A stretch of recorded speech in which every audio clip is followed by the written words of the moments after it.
The woman behind the world's largest collection of the world's smallest version of the world's largest things. Plus, everyone knows how important Nobel Prizes are to scientists. Tonight, you'll meet the author behind the Ig Nobel Prizes.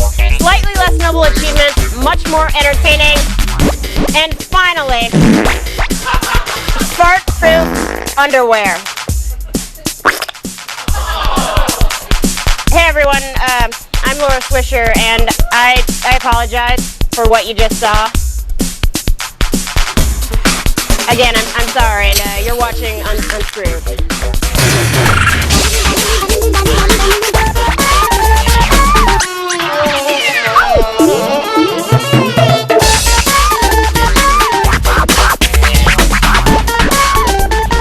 And here he is, a man who never wears any underwear. It's Martin Sargent.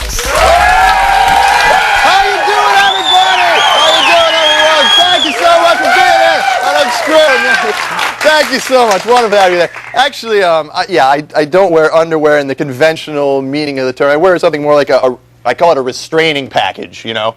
What's it? Well, you know, I have no idea what that could possibly be. It's made out of animal fur and feathers and, teeth, just, various things I kill up at my hunting lodge in the Adirondacks. You know where I wear sometimes instead of underwear? The club. Look at that. Yeah. That's good. Is that working out for you? Those things are tough to break into. Yeah. I just would never recommend putting badger fur up against your ball bag because, wow. That's what Grandma always told me. The chafing. That's what Grandma said. Let's do the show, shall we, Laura? Let's. Oh, hey there, little gamers. It's time to set aside your Xboxes, set aside the Xboxes, and let's take the unscrewed Vespa for a spin, but make sure to look out for oil slicks, everybody, or you'll wipe out and maybe get a little killed. I'm television's Martin Sargent. Now, you may be wondering why the heck the Martin Sargent Theater is thick with the screams of ravens. Well, that's an easy one. See, that's enough with the raven, all right. See, since last week, this entire television studio has been infested with them. Ravens everywhere. Yeah, I know what you're thinking. How strange, for ravens signify death, do they not? Yes, they sure do. Now, maybe there's a dead person under the floorboards somewhere, and the ravens are attracted by the faint smell of the body starting to rot. Could be. Or maybe ravens just like hanging out in crappy third-tier digital platinum plus cable television studios destined for foreclosure. But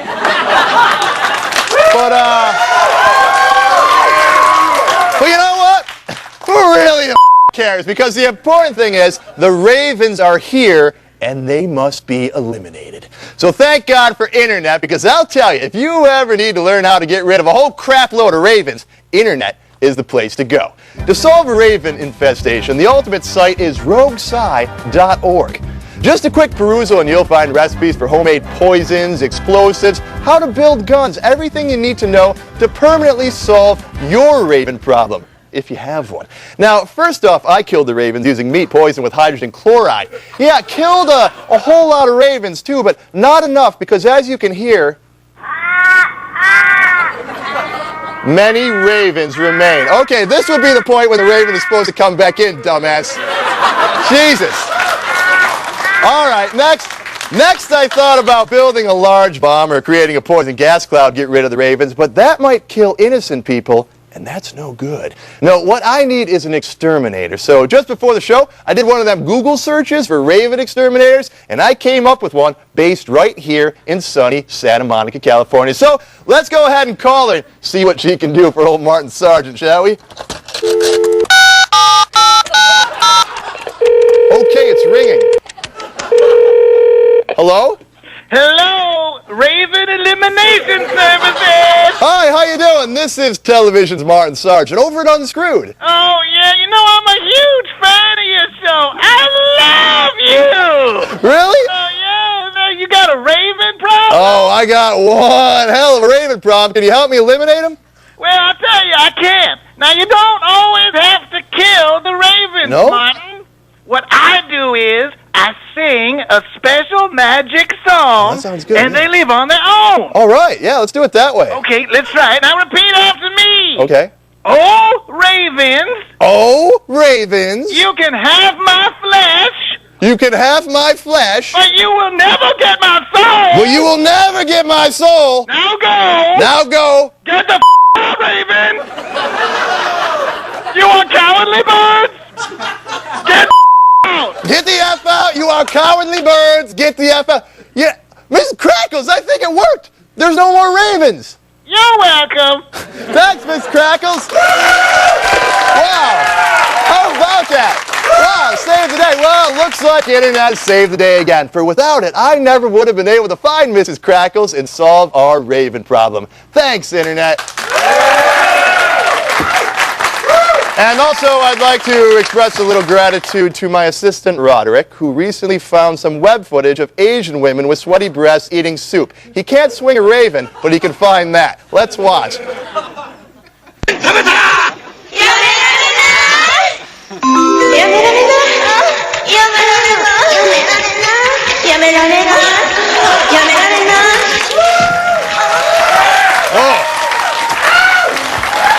Wow. Something like that gives me a powerful appetite. Wow. Yumma numma nah. Oh. Yumma numma nah. Soup is good food. Yumma numma nah. All right, let me tell you something, people. Yumma numma nah. Oh, yumma numma nah. Sorry. Can you do that some more, please? Yumma numma nah.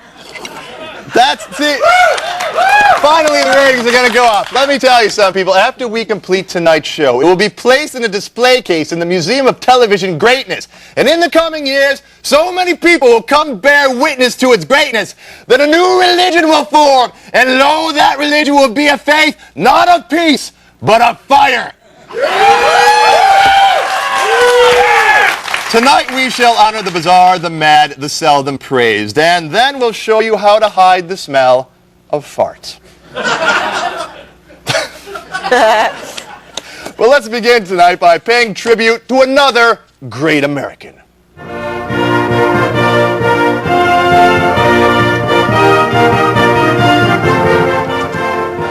My heart swells with pride. Tonight's great American is the curator of a mobile roadside attraction called the world's largest collection of the world's smallest version of the world's largest things. Here's Erica Nelson. How you doing, Erica? Pretty good. How are you guys? I'm great. So do I have that straight? Did I get that out? The world's largest collection of the smallest version of the world's largest things. You did it just absolutely superbly. Well, how curious. Whatever is that? Pardon? What is your collection? I mean, what is it? Well, it is, I go around the country looking for world's largest things like the big giant donut at Randy's Donuts. Mm-hmm. Over at Randy's, sure. La Cienega, Los Angeles. Let's go on. And this museum of yours, it's located in your van, right? Yes, it's a mobile museum. So the museum goes with me wherever I go. What are some of the different types of the world's largest roadside attractions you've encountered and then collected in the small version? Well, some of them include monuments to wildlife of the area, like the world's largest goose in Sumner, Missouri, or the world's largest frying pan up in Long Beach, Washington. It's something that will set your town apart from anything else. It'll make somebody stop when they're going down the highway and go, hey, I got to go see that. You know, I heard that the people in Ohio recently found God near the interstate north of Cincinnati. Is that true? They might have. Here, what I want to know is, Erica, where can I find the world's largest 8-ball? The world's largest 8-ball? Yeah. Well, you'd have to be driving along a highway in the middle of Missouri. Missouri, huh? They got good 8-balls there, is that right? Well, it's not an ingestible kind. No. I don't know what you're talking about, actually. I don't know any idea what you're talking about. So this museum of yours, this museum/converted 18-passenger senior citizen van, it shows off your handmade replicas of the world's largest things. Do people actually come up to you when you're in some sort of a rest stop and want to see your stuff? Oh, yeah. It's always on display. So whenever the museum is not moving, it's on display. What do you think? We got to run here. But what in your mind, you've been doing this for so long, what in your mind does your mobile art installation represent? It represents the best of Americana. It represents all those people who don't want to be just like everybody else and think of some way to make themselves stand out. And all these little communities around us that just go, hey, you know what? We're different. We've got a big, big chicken in our backyard. And that's why we think that you're one of the great Americans. Thank you so much, Erica. Keep driving down that road. For souvenirs from your favorite mobile museum and roadside attraction, check out worldslargestthings.com and become a member. All right, up next, we'll pay homage to karaoke, farting herrings, and God knows what else. The Ig Nobel Awards coming up right after the break.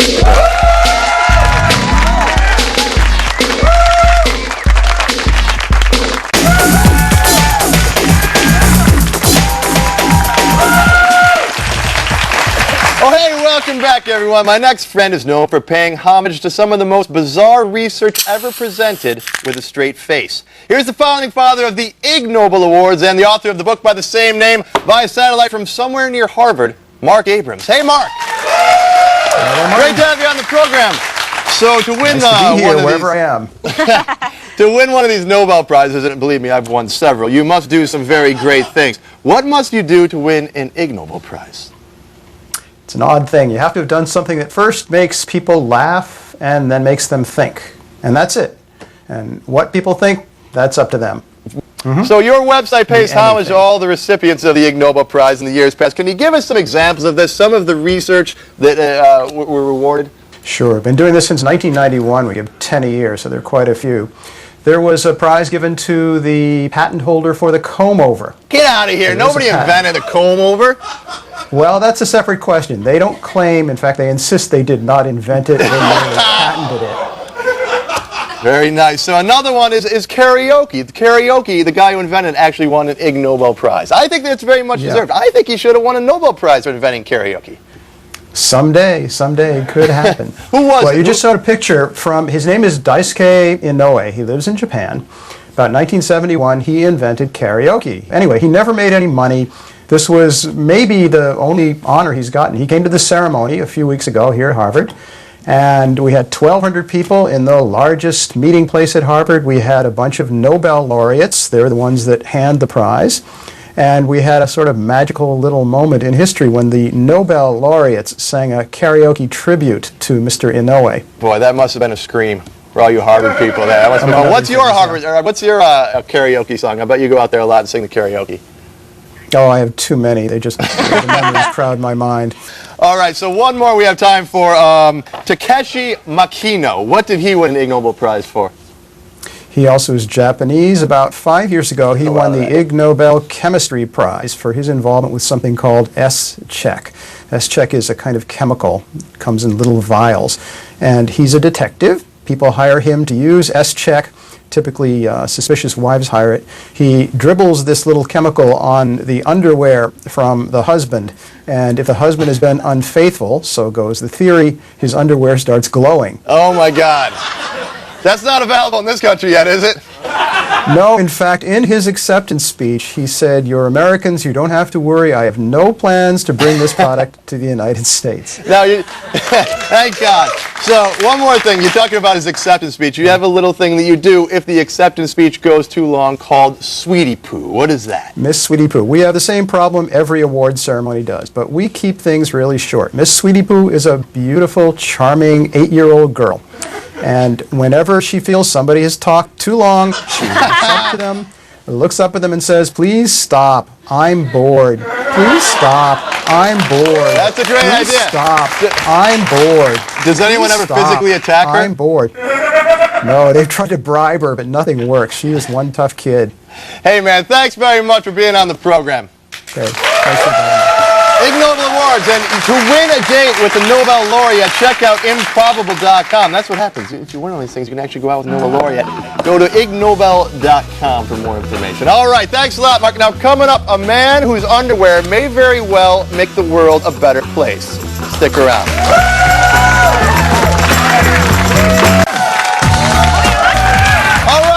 Back, everyone.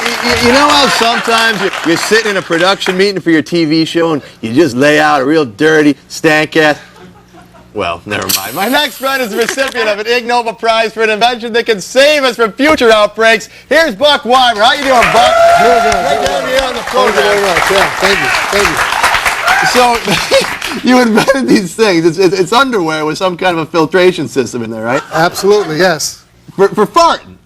For farting. Whatever you want to call it. How much faith do you have in it? Because Joey, the intern, is sitting on the end of the couch over there, and he's basically been eating chili and drinking beer since about the time The Price is Right was on this morning, so it could be real bad. Does it work real well? Actually, I have total confidence, and the fact that I'm still in the same bedroom, in the same bed with my wife, and not him, I have total confidence in him. So that's how this started, because of your wife?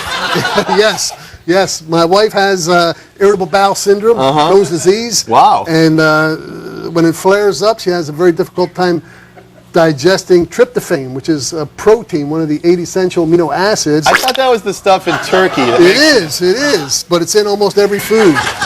And it's hard to digest, and when you don't digest it, you get a bad smell. Pardon me, I'm going to just squeeze over here a little bit. I hope you don't mind. I don't mind. Okay.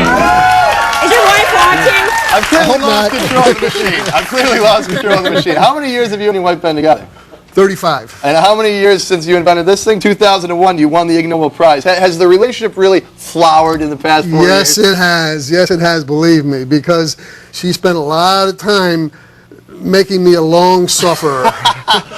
Buck, what did you put into things that actually makes it work for someone like Joey or your wife? They're made out of airtight material with elastic around both legs and around the waist. And then in the back, around the tush area, I have a hole cut out of the material, covered with ordinary porous material, sewn in the shape of a pocket. Then in the pocket, I have a replaceable filter that filters out the bad-smelling flatulence, but allows the non-smelling flatulence to pass through. If you got it real bad, how often you got to replace that filter? Not very scientific. Mine needs a change. Can you measure this really scientifically? Like, is there a smell meter or smellometer that you can use to really tell if it's working or not? Well, there are meters that are sensitive to hydrogen sulfide. What do you need a meter for? You're just going really. But you actually can measure certain gases, not all of them combined, because everybody's digestion is different. This one's off the charts, by the way. You guys can't. Well, we got to run here. How much do those things cost, Buck? They cost $24.95. That's good value. That's good value. A bargain for sure. Buck, thank you so much for being on the program. Pleasure. And if you want to buy some of his special anti-flatulence underwear, head on over to his website, under-tech. That's TEC.com. Get out of here, Joey. Yeah. Ow!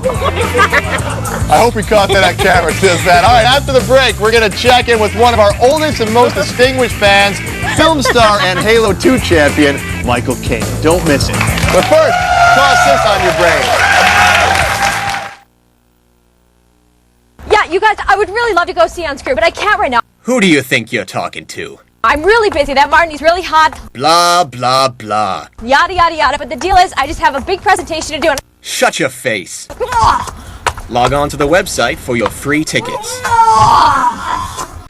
right, welcome back, everyone. Thank you very much. Thank you. Now, over the years, we at Unscrewed have talked to a lot of people. People distinguished in a very wide range of fields. But perhaps the most distinguished of them all is the film legend, Michael Caine. So without further ado, let's go ahead and ring him.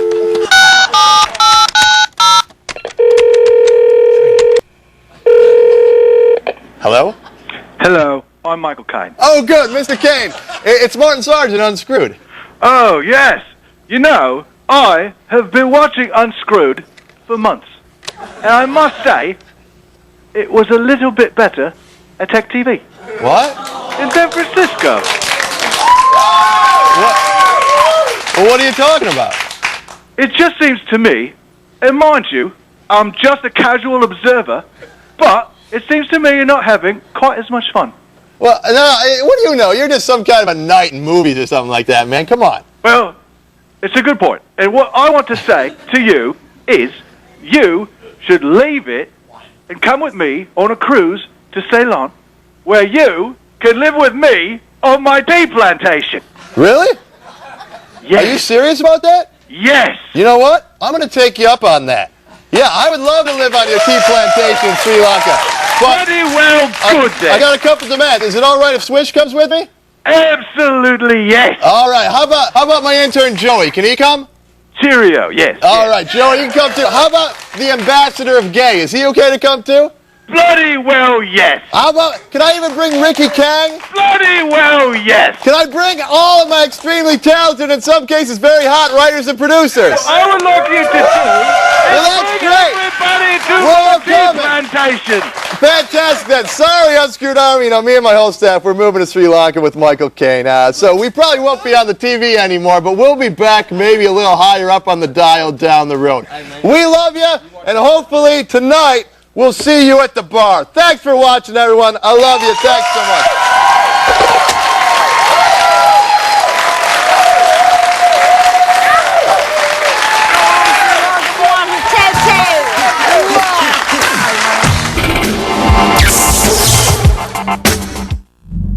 I hate Adam Sessler. I'd rather suck on a urinal block than play this game. Why does he get to play video games and review video games on a show about video games? Why does he get to spend every day with Morgan Webb? We've got a preview of the hottest new releases. Yeah! Obsessed with video games? Watch X Play with Adam Sessler and Morgan Webb tomorrow at 11.